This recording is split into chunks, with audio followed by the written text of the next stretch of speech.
Hi guys, welcome back to the channel, FPL Consult here, and in today's video I'm going to share with you guys my Gameweek 4 transfer plans.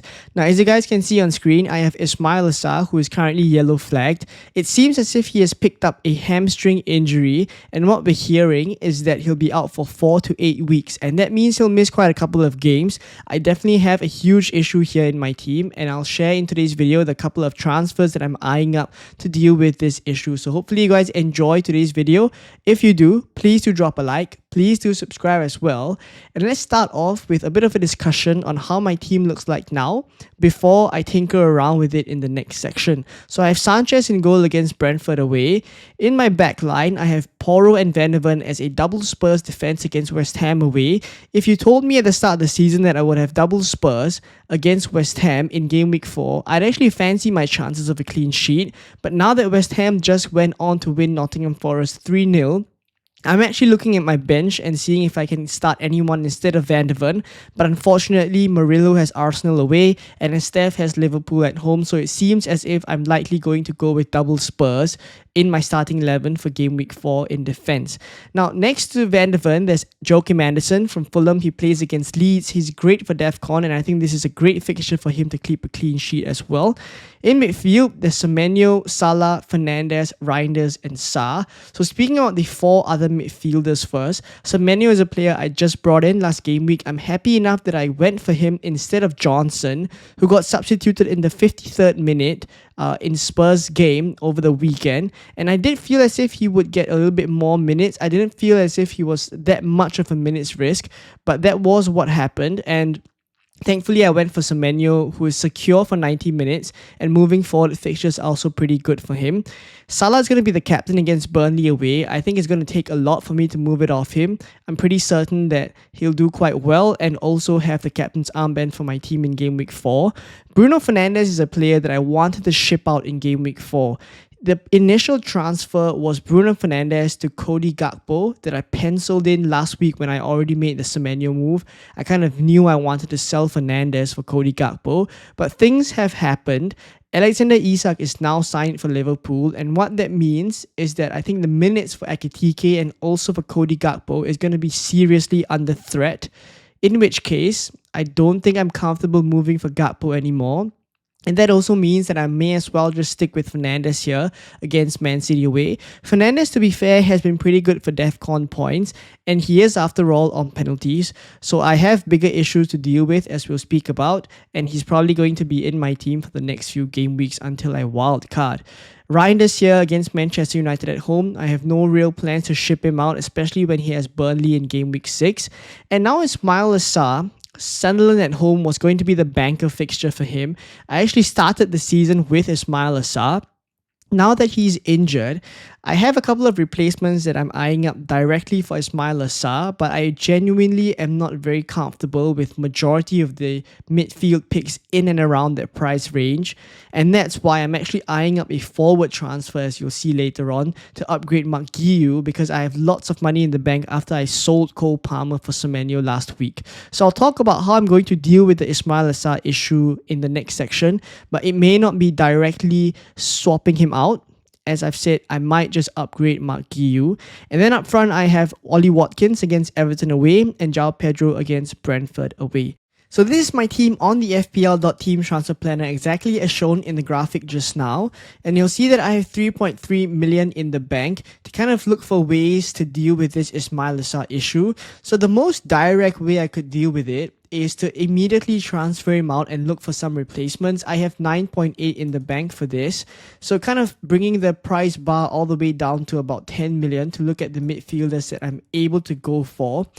I'll discuss why majority of the midfielders that I've considered, they're still not really making the cut for me.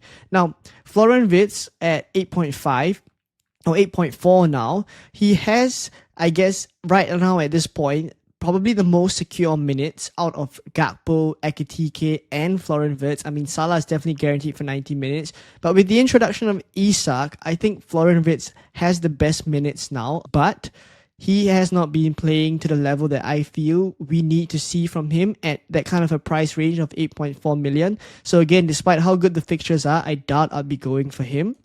And then I go further down the list.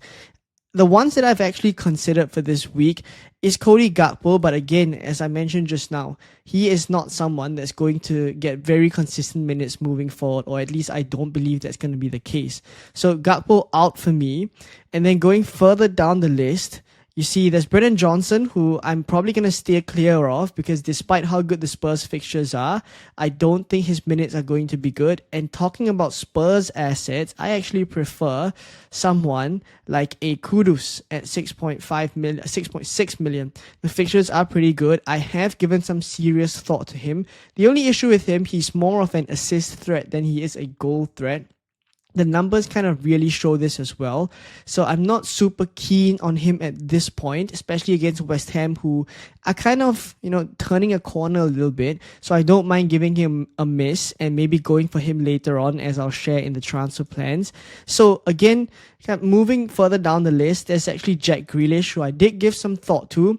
Aston Villa at home is an alright fixture for him in Game Week 4, but he does have Liverpool in Game Week 5, right? Granted, West Ham in Game Week 6 at home is pretty okay for him, but when I consider the block of fixtures overall that I'll need to use him for, I'm not super keen on Jack Grealish at this point. Despite him being one of the better options right now, it's mainly the fixtures that put me off of him. And also the reason why I think Keenan Dewsbury-Hall is probably not a player I'd go for as my Sarr replacement. And then I go further down the list. Iliman Ndiaye, again from Everton. I don't see the fixtures being very good that I want to go for him. I go further down the list, and you get my point. There's really not many standout midfield picks. I go further down the list. Dango Atara, I guess you could go there, but the fixtures are also not great, right? Chelsea, Fulham, Manchester United, Man City. Honestly, not a good run of fixtures.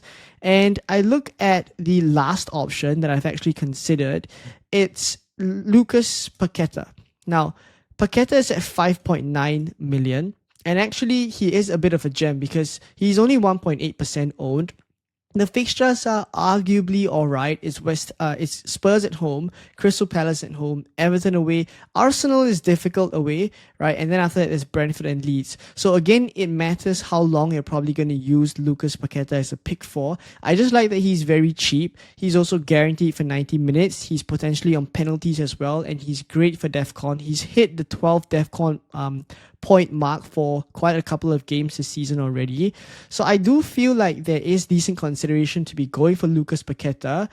But again, do I really want to go for him this week? Is the window that good against Spurs at home here? I do feel like this week, because of the lack of options, the serious lack of options in midfield, I think I might consider keeping Ismail Assar, but really just being a dead spot on my team. Let me know what you think about this, but I prefer the forward replacement. So instead of kind of dealing with Ismail Assar directly, I'm probably going to find ways to upgrade Mark Guiu to someone else.